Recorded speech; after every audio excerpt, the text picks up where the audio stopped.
যখন হঠাৎ ভালো হতে চাইবেন, দিনে ফিরবেন, তখনই আপনার সামনে দিনের পথে অবিচল থাকার সবথেকে বড় বাধা হয়ে দাঁড়াবে আপনার পূর্বে করা কিছু ভুল, যা আপনাকে একদম ভেঙে দিবে, অতল গহ্বরে তলিয়ে দিবে।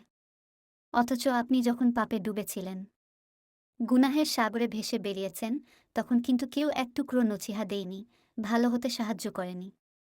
এখন কি ভেঙে যাবেন? পিছনে করা ভুলগুলোর সামনে আসায় লজ্জিত হয়ে থেমে যাবেন, দিনের পথ থেকে ছিটকে পড়বেন?